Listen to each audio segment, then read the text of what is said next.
Hola a todos y bienvenidos a un nuevo análisis. Hoy vamos a meternos de lleno en un enigma biológico de esos que te vuelan la cabeza. A menudo damos por sentadas ciertas cosas sobre el mundo natural, ¿verdad? Pero, ¿qué pasa si las ponemos bajo la lupa?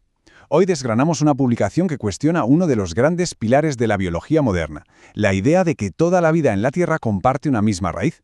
Vamos a usar unas analogías supervisuales para entender un debate técnico que honestamente es fascinante.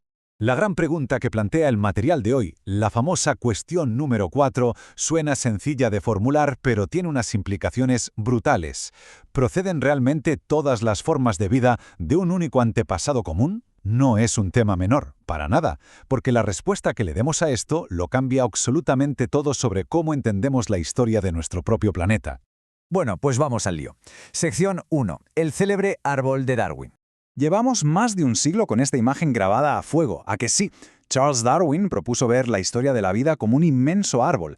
Según esta idea clásica, el tronco serían las primeras células, las formas de vida más simples. Y de ahí pues fueron saliendo ramas y más ramitas, dando lugar a toda la alucinante diversidad de especies que vemos hoy.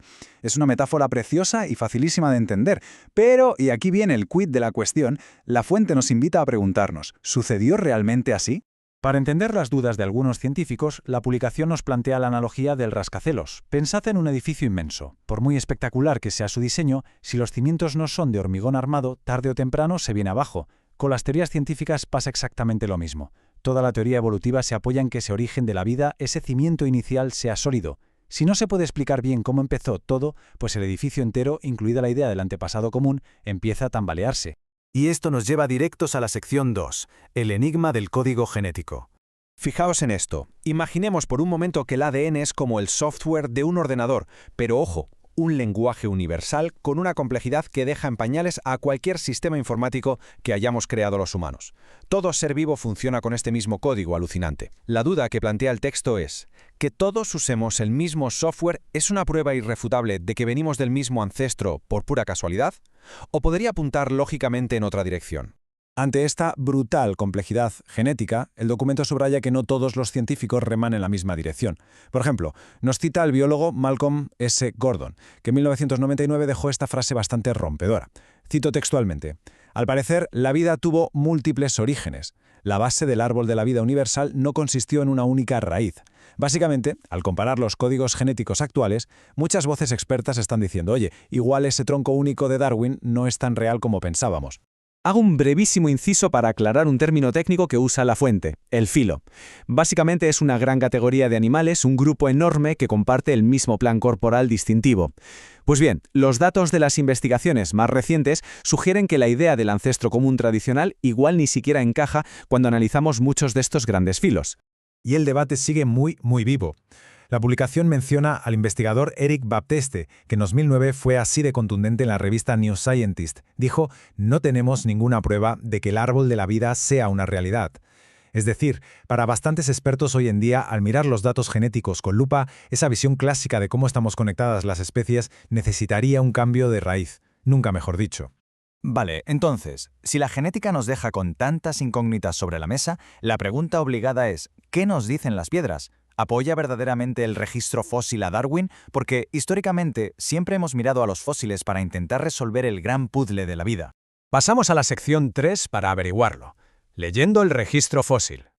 El texto usa otra analogía genial y súper didáctica que quiero compartir. Imaginemos una cinta de cine antigua, de rollo. Para que una escena de acción tenga sentido, necesitamos ver todos los fotogramas uno tras otro, de forma fluida. Pero ¿qué pasa si cortamos trozos clave justo en medio? Pues que los personajes parecerían teletransportarse por arte de magia, ¿verdad? Según la fuente, el registro fósil hace exactamente eso. En vez de mostrarnos un desarrollo biológico supergradual, es como una película llena de cortes bruscos. Vemos tipos de criaturas que de buenas a primeras, ¡pam!, aparecen completamente formadas.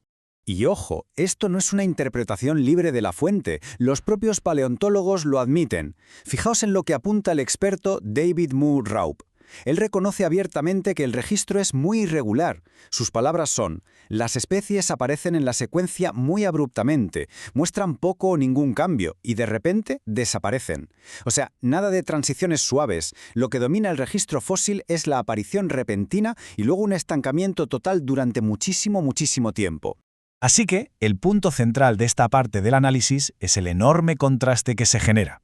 A un lado tenemos la predicción que hizo Darwin, un desarrollo lentísimo, constante y gradual a lo largo de millones de años. Pero al otro lado, la realidad de los hallazgos geológicos nos muestra algo radicalmente distinto: apariciones abruptas y parones larguísimos. Es literalmente un choque frontal entre lo que esperaba encontrar la teoría original y lo que la Tierra nos está contando de verdad. Y así llegamos a la recta final. Sección 4. Avance. ¿Qué concluye la Biblia? Si hacemos un repaso rápido de los hechos que hemos desgranado hoy, el panorama es de lo más interesante. Sabemos que todos los organismos compartimos un software de ADN que es una auténtica obra maestra. La fuente nos plantea el debate con mucha claridad. ¿Esa similitud biológica viene de un ancestro fortuito o podría apuntar hacia un diseñador común? Viendo que hay investigadores de peso cuestionando pilares de la evolución que parecían inamovibles, el documento nos lanza una última pregunta para reflexionar. ¿Es realmente honesto afirmar que la ascendencia común es un hecho científico innegable? Nos invita, sin duda, a aplicar nuestro espíritu más crítico y a no dar nada por sentado. Y esto nos deja justo en la puerta del gran desenlace de esta serie. Si la teoría de un origen puramente accidental tiene grietas, y si tanto la complejidad del ADN como los cortes del registro fósil sugieren apariciones repentinas y un diseño premeditado, ¿hacia dónde miramos ahora? En nuestro próximo análisis vamos a abordar el cierre de todo este viaje con la cuestión número 5. ¿Es razonable creer en la Biblia frente a los datos científicos? Es la última pieza de este rompecabezas sobre el origen de la vida, y os aseguro que da mucho que pensar. No os lo podéis perder. Nos vemos en el próximo análisis.